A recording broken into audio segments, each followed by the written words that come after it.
How TF did Helen Keller know what was going on? When I was little, I had a children's version of the book Helen Keller. It really stuck with me. My memory is that in her early years she was like a wild animal. She had a teacher governess nanny, and one day the teacher stuck Helen's hand under running water, and then made a symbol for water in the palm of her other hand. She did this repeatedly and probably had tried this numerous times before, but this was the day it clicked for Helen. What the teacher was writing in her hand meant water. The light bulb moment was huge for Helen.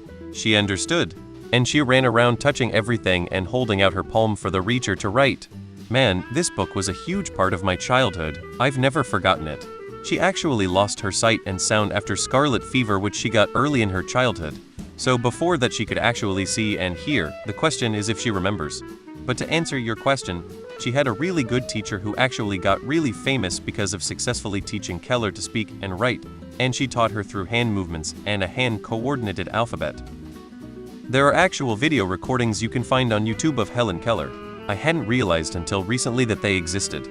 BTW, Helen Keller isn't mute, but her voice sounds strange because she's never heard anyone speak. She learned to speak by feeling the vibrations on Anne Sullivan's neck and imitating them. https://m.youtube.com/8chh8pt9ma. She also felt her teacher's face as she talked to learn how to control sounds.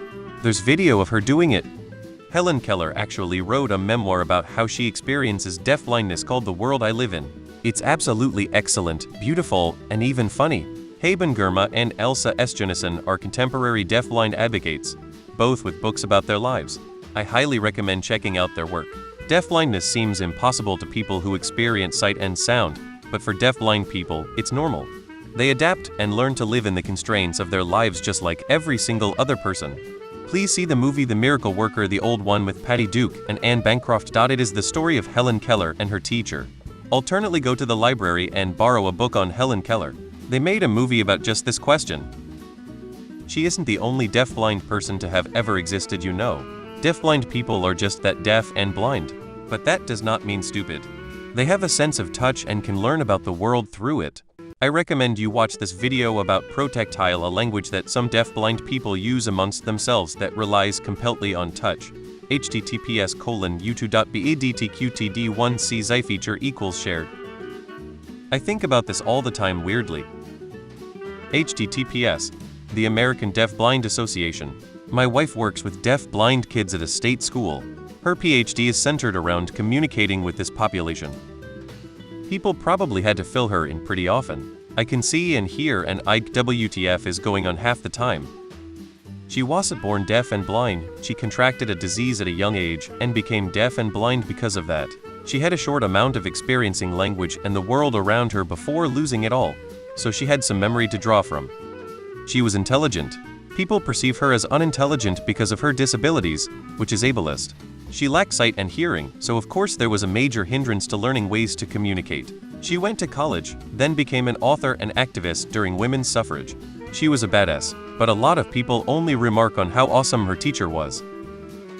Helen was not born blind and deaf.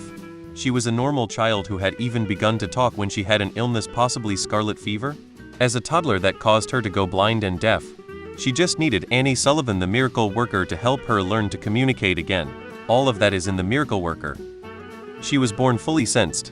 She lost her sight and hearing due to a childhood disease. If you're curious, you can watch clips of Helen Keller and Anne Sullivan on YouTube. I've seen it many times and it always makes me tear up. I don't know where I got this information from. Probably from watching Xavier Riddle and The Secret Museum over my kids' shoulders. But I believe Helen Keller's parents felt awful that she had to suffer and basically allowed her to act however she wanted. She went through nannies at an alarming pace because her behavior was horrible. Anne Sullivan came in and started with discipline. She saw Helen not as who she could been, which would make anyone pity her, but as who she could still be. So she started with setting boundaries and then moved on to lessons.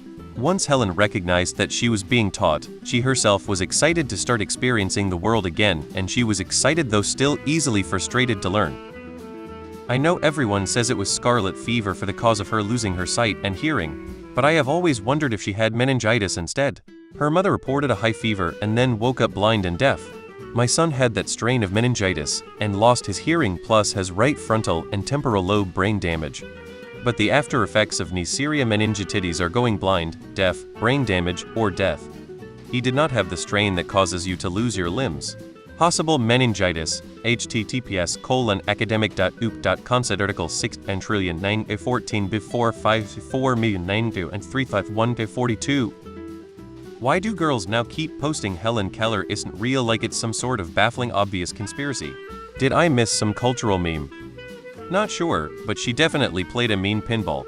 Helen Keller wasn't born deaf or blind. Also, the reason she was mute wasn't medical. It was because of her deafness. When she was a toddler, she got sick, and the sickness caused her deafness and blindness. So she knew the world existed, she knew she existed. I don't know if it happened all at once, the blindness and the deafness, or if it was a gradual onset. Either way, I'm sure it was upsetting. But we do have 5 senses. So even without seeing and hearing, she can still touch things. She can still taste and smell things. So the world didn't disappear. She was still aware of parts of it. It's just that certain aspects were gone.